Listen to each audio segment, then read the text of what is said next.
What's up? Welcome to the, well, for right now I'm going to call it the Sir Hunt's podcast. This is just audio only. I put up a spectrum. I'll try and put up some images. I'm not really sure. This is just something that I initially may be Patreon only. I don't know. But the first thing I want to talk about, all of these topics are in the A Song of Ice and Fire universe. Hopefully my voice sounds a little bit different too. I'm not intentionally trying to sound different, but I did some some After Effects stuff that made my voice hopefully like more tolerable. All right, but yeah, so the Jon Snow show.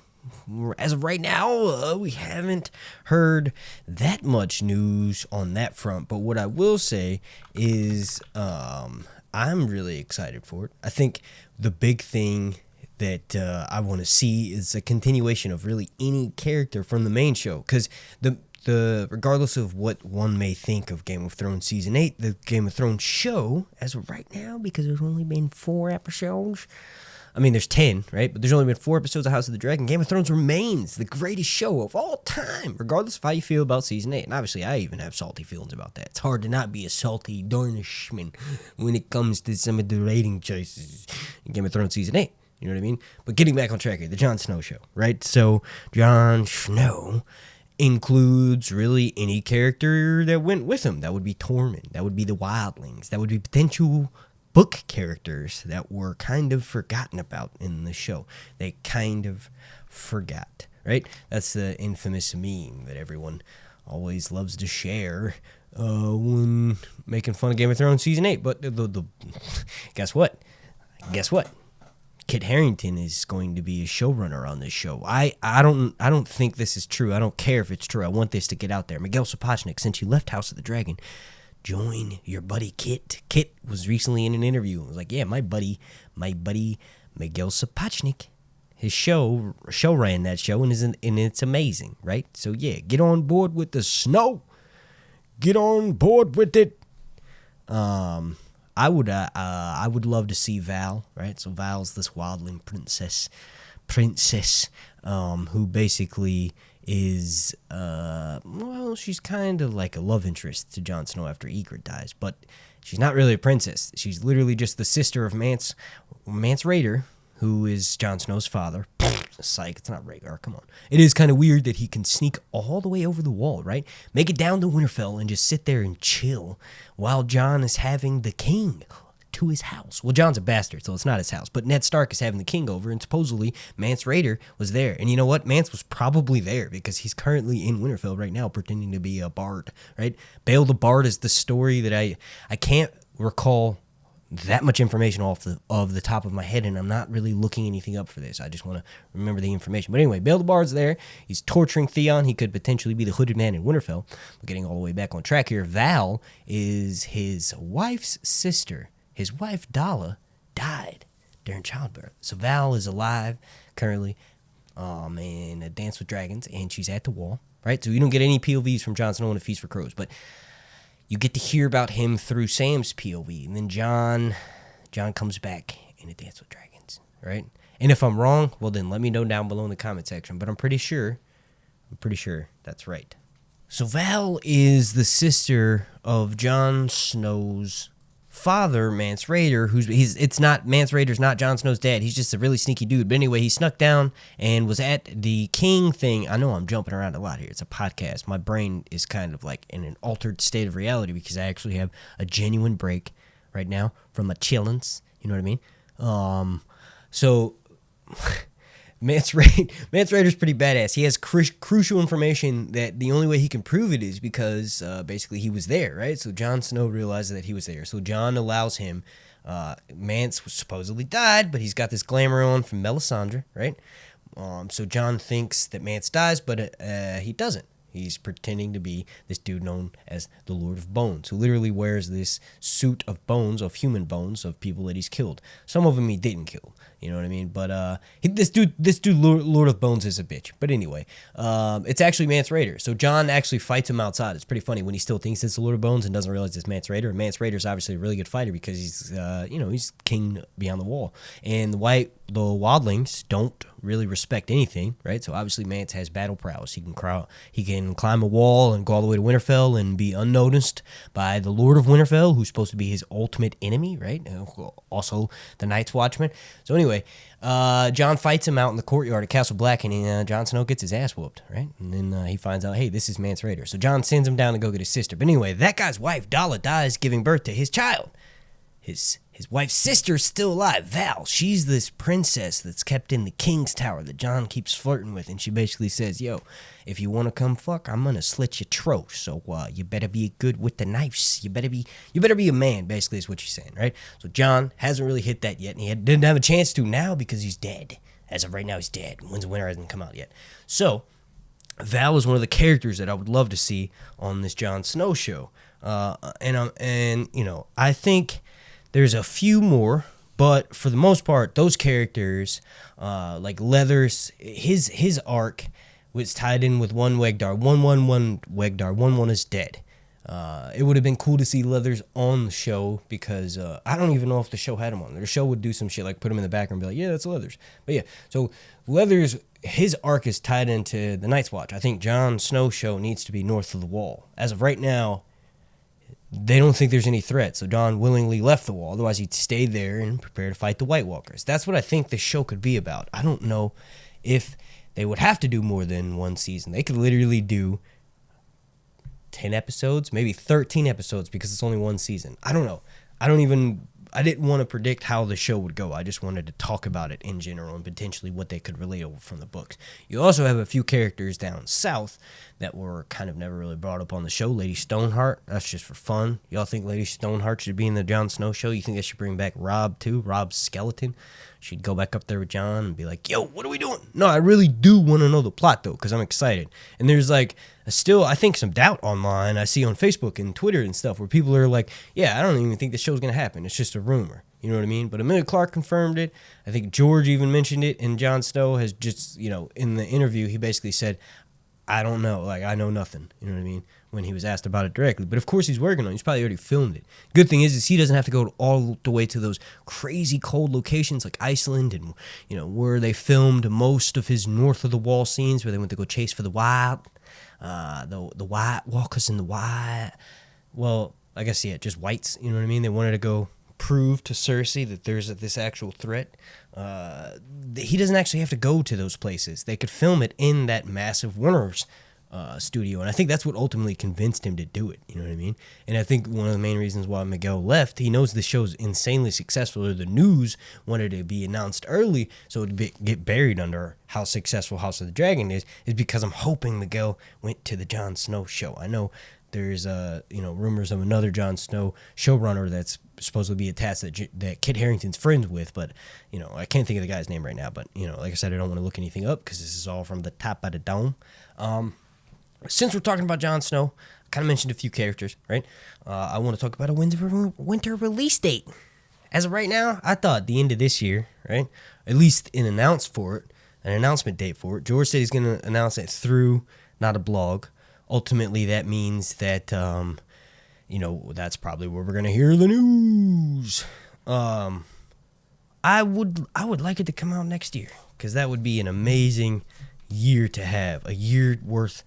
Actually, that Winds of Winter is like going to be like 5 to 10 years worth of video content. But I mean, you know, while we're waiting for House of the Dragon season 2, that would be amazing because I don't think it's going to come out next year. If it does, it would be it'd be pretty incredible because there's definitely gonna be some hardcore dragon battles next season. You know what I mean? So if that's the case, maybe we don't need wins. We still, it would be just amazing. I don't want to talk about it too much because that's always like some clickbaity or type of content stuff, and this is something different. This is like a podcast. This is more like me, you know, talking about different subject matters. So if I had to guess right now, I'm just gonna say 2023.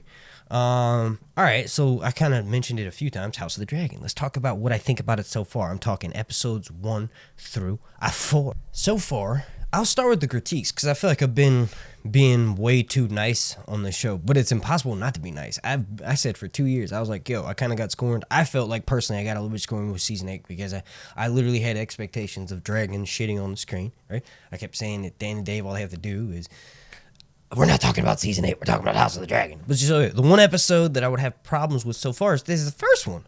And the only reason why, and I know I'm going to get some comments for this, and I'm going to read them, and I'm going to respond to them, but like, okay, why did they have to stick their hands in there? They could have panned up a little bit, kind of like they did with the sex scenes, right? We kind of got some tasteful cuts and slices and grinds, you know? But that's my one. That just went on a little bit too long. Also, the CGI in the scene when they're burning Prince Balon and Emma, that was a little bit weird. And that was a scene with Syrax. And then also, I'm going to jump ahead to episode 4. I don't even think we saw hardly no dragons. What's up with that? This next episode looks like, with Rhaenyra's wedding, Rhaenyra and Laena's wedding, right? Obviously. Also, I want to respond. The video that I did yesterday, or I don't know when this will come out, but the video I did a couple days ago where I was like, can Daemon get hide? Can he get a hide penis, right? I don't actually think he can't. That's just the title of the video because that was one of the comments I answered, I thought it was funny. I thought people were going to be like, of course he can. But there were genuinely like 2 or 3 comments where someone was like, dude, you don't know he has 6 kids? You read the books. You know he has multiple children. Yes, obviously, it's just a joke. It's just a joke. I have a bit of an autistic on the spectrum sense of humor. This is why I mentioned, I think I have that. I think a lot of people self-diagnose it with stuff. But yeah, so it doesn't look like we might see dragons in episode 5 is what I was getting at with Rhaenyra and Laena's wedding. We probably will. I mean, obviously we saw shots of Melees and sea smoke flying. I'm really excited to see that, but that may be it when the Velaryon fleet arrives, right? Maybe what'll happen after the scuffle is somebody will run out, not run away, but potentially leave and get on a dragon to do it quicker, right? So when sea smoke and Melees are flying, and I haven't mentioned this yet in one of my videos, but I saw that someone left a comment and said that potentially there's Vhagar underneath both of them and they've been CGI'd out. And of course, I'm going to say, yeah, that's exactly what it is because Laena has to be there because we've seen Laena. Laena was one of the first characters we saw as the adult version, right? And everybody knows her as the person who got propositioned as a little girl to sleep with the king, right? So that's going to be really exciting to get to see that old hoary bitch. So, I mean, I've spoiled pretty much everything here. Eventually, what's going to happen with Laena is that she's not going to ride Vhagar forever, and Vhagar is written by Aemon. So, it'll be really, really crazy to watch that scene. That's going to be happening very soon. Like, there's moments from when the show was leaking, right, where I was like, oh, I can't wait to watch this on screen. But then the show came out, right, a year later, and I'm like, oh, I forgot about those. I literally forgot about them. And that's what I did with Game of Thrones when I covered the leaks for Game of Thrones season 6, 7, and 8. I would literally intentionally try to delete my brain of what I saw in the leaks, which is why I would make crazy videos about leaked stuff that was just insanely wrong because I wouldn't be able to counter check it because I would delete all that information because I didn't want to be spoiled by the show. But that was also before I read the books. Now I've read the books. Now you can't really spoil me for anything. You know what I mean? So now that we've gotten through the first half of the season, which, like I said, made me forget because it was so good about how some of the great moments that when filming were happening, when I was excited to make videos on it, and you can go and look, type in Sir Hunt's, or actually type in House of the Dragon leaks, House of the Dragon plot leak or something. I'm sure one of my videos may pop up when you do that. Right, because I think me and maybe a few other people were the only ones covering those leaks because the show hadn't been announced yet, right? And the actors that, when they did get announced, were obviously they were famous for stuff, but not really that famous. Now they're mega stars from this series when it started, But I just can't wait to see moments like Vhagar being claimed a second time. Like we were kind of stolen of Vhagar being claimed when Laena was little, right? We didn't get to see that, but we're going to get to see her riding as an adult. But we will get to see Vhagar being claimed. And that scream, I know someone who's working on the show, someone who I've met a few times at a couple of different cons, and the sound that they are going to have to make for this moment is going to be intense. It's going to be crazy. But also before that, the fear that the actor is going to have to put on, Aemon, the young Aemon actor, while walking up to Vhagar after recently having lost his rider. Whew, it's going to be nuts. One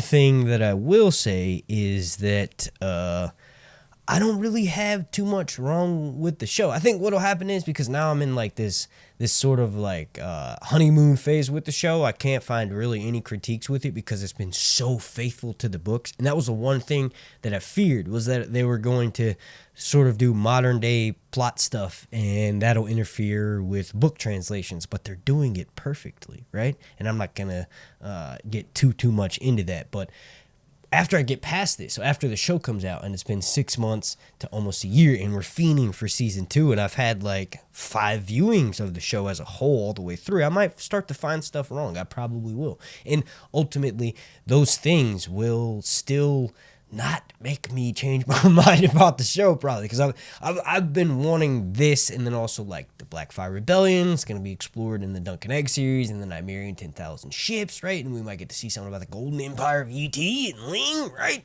And then also Corlys the Sea Snake and the Jon Snow show. So this is the world that I've just been dreaming of this stuff. I can't wait.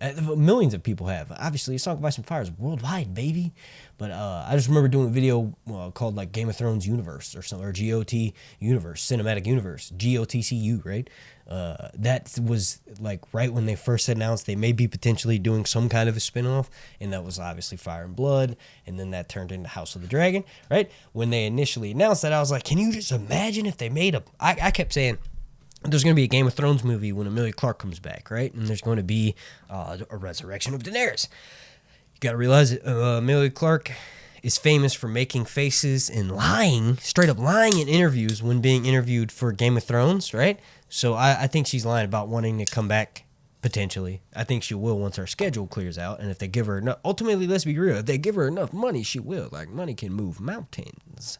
Give her like $50 million for like a 3-episode arc where she comes back and just burns the shit out of Jon Snow, right? You build up for it for 7 episodes. I'm fucking down. I'm fucking down. That way you'll definitely not have a second season. Ultimately, Jon Snow will get a full-on arc, and you can even, like I said, adapt characters from the books.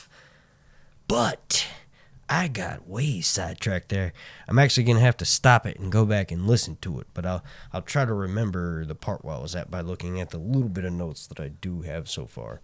Oh, yeah, the critiques and, thinking after I've watched it 5 or 6 times, I'll probably have something different to say about it instead of just, it's awesome, everything's amazing, it's so book accurate, I will say that the shout out to all of the people that have subscribed. I think there's been like 1,500, almost 2,000 people that have joined my channel since the show started, and that's amazing. And let me do some more explaining real quick when I say shadow banning, right? Because I don't just mean like my stuff doesn't show up in the algorithm. Like, you could argue that there's a million House of the Dragon videos and there's a million House of the Dragon channels, and that's what I'm talking about. But no, I just mean they shouldn't be non-existent like how they are. But also, for ever since Game of Thrones ended, and I have like proof of this because I've taken screenshots, and I'll probably never post it in a video, and I don't even know why I'm talking about this, but basically my subscriber count would go up by about 5 and then drop by 50. And then it did that all the way until I got to the amount of subscribers I had before the show came on. So now that the show's been on and I have had attention blasted at my channel, you see, everybody sees, thank you all so much for watching, everybody that's commented and interacted and joined Patreon and donated on PayPal to help me literally keep my internet on, right? Everybody that's done that, right? Thank you so much. But now that it's had a little bit of attention, you can see that I've gained subscribers. This is the first time I've gained subscribers in like 2 years. So that's another thing that, made me realize, oh yeah, I'm being shadow banned. Probably for, ultimately, I think the only thing I can think of, and I don't even feel like saying this, but my the people that I subscribe to personally here on my, my stuff, I make that public, right? So I'm subscribed to a few people that may be considered controversial, and I don't really give a shit. I like listening to them. I'm fans of them, right? So I just have that public. Maybe that's the only thing I think of. Also, I have a second channel where I talked about presidential debates, and maybe that's what initially got that attention. But I'm not going to delete that because that's against what I did that, and I wanted to, do that when I did it. Obviously, times change, people change, all that good shit. But anyway, getting back on track here. My favorite moment from one of the Game of Thrones books, I know this is a random topic, this will change the subject and get us out of that mud and muck and that shadow ban look, right?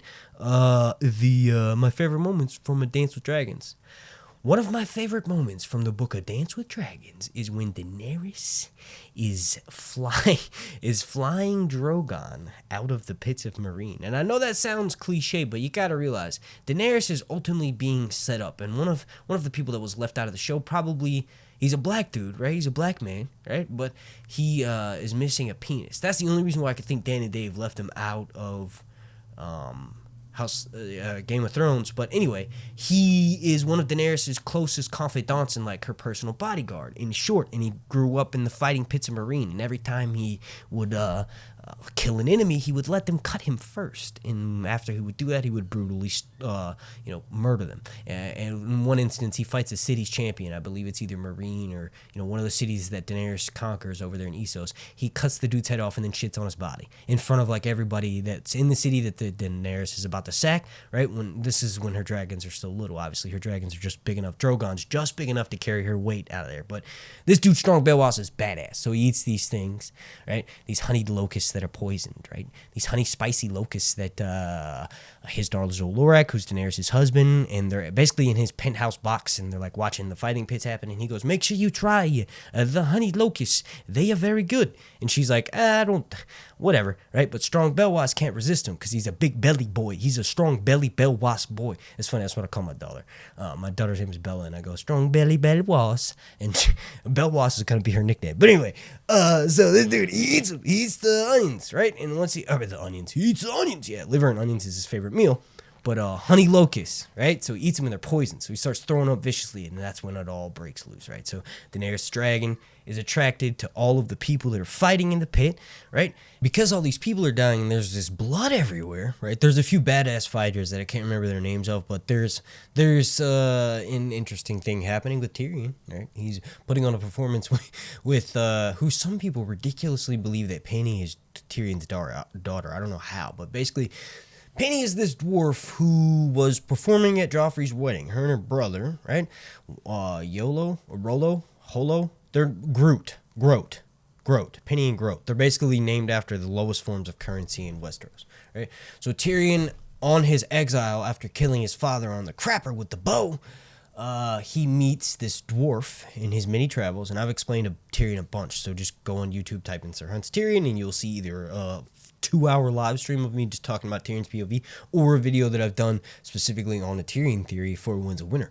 I'll try and link those down below, but I've made just over 250 videos since Game of Thrones has ended. So it's hard for me to keep track of that, right? Most of them are crap, but a few of them are quality. Hopefully all of these new ones are better, right? Maybe, I don't know. Let me know down below. What do you think? I've been trying to diversify a bit because I've been on YouTube for like 6 years now, so I need to start making, better types of content. I think people watch me deserve that. But anyway, the Drogon the smell attracts him to the pit, and when he lands there, Daenerys obviously freaks out, right? But he senses that, and then also the fact that she's in mortal peril, which is why I mentioned the whole thing about Strong Belwas. And when he lands there, there's a wait, no, I got sidetracked and started talking about Penny. Let me go back again. Penny and Tyrion are performing at the event before Drogon lands, and they're on a dog and a pig, right? And basically they're pretending to joust each other, and part of the performance is that they lose, and that Tyrion has to learn how to land a certain way, and he ends up hurting himself when he tries to do that, right? But he ends up getting the hang of it, and they're performing, and then ultimately at the end, what was supposed to happen was that the animal keepers were going to release the lions, and Tyrion would have ultimately died by lions, which would have been so poetically amazing. You imagine if George had the balls to do that.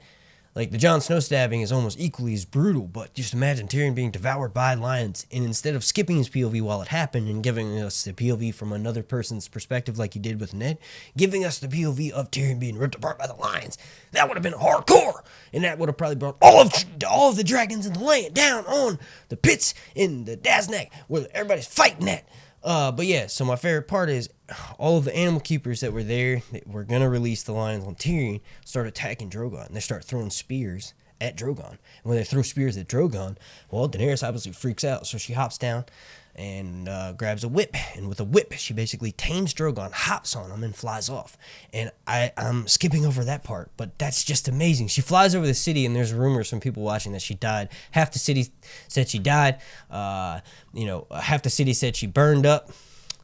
Or part of the city says she burned up when she tried to get on the dragon because Drogon is breathing his flames everywhere, right? And then, we're getting POV of Sir Barristan Selmy, and through his eyes, we realize that he saw Daenerys flying on the dragon, or at least he thinks. But then he starts to doubt himself because Daenerys is gone for so long. Ultimately, she hasn't come back yet because she's waiting on Winds of Winter, just like us, George. What's up with it? Oh! I made this whole video for the joke, but I really like that part. That's my favorite part of the Dance with Dragons. And then I'm getting to, the last thing I want to talk about for this video. It's, this is almost 30 minutes. It's not a video, it's a podcast, so I'm hoping that people like it. I try to do like an audio spectrum thing, but what should I call this? I was thinking Sir Hunt's podcast. Eventually, this is how I'm going to have guests on my channel. When I have guests, if we're not live, I want to have them on through this, and these are going to get longer and longer. And then when season 1 ends, they're probably going to be like a full hour and a half length. And these may replace the 2 or bi-weekly live streams. I'm not sure how we're going to do that here. But what do you think it should be called? I was thinking Sir Hunt's Reviews. No, something more creative. How about... I don't even know. I'm drawing complete blanks. That's why I want to leave it up for y'all. Also, I asked you to slap a like for the most part on every single video and to join my Patreon. And if you want to do that and you're a big fan of me, please do that. But this was a video that it was a lot of fun to make, but I didn't put as much time and energy into it. So just, if you enjoyed it, just let me know down below. Just leave me a comment. How about that? Thank you so much. Alon that. Also, what should I name it? Oh, here, let me leave y'all with some songs. This is live. I don't ever edit my music because I don't believe in that. I want you to hear how crappy I sound on my guitar, Everybody wants... Wait.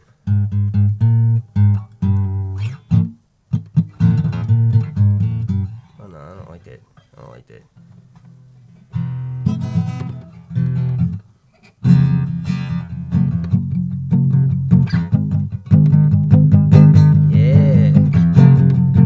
Yeah, I played this like 1,000 times. Let me act like I could just made it up, yeah. House of the Dragon, will you please end up dangerous to me? I don't even know what the fuck I'm saying, right? House of the Dragon, the trees are spoons the rain. House of the Dragon, the trees are spoons the rain. House of the Dragon, House of the Dragon, House of the Dragon. Alright, that's it. Sorry for hurting your ears. Also, I'll try to put an audio warning. But that's a fair time. I went and picked up my guitar, and the time it took me to do that, that was the gap in the song. Thank you for watching. Along that.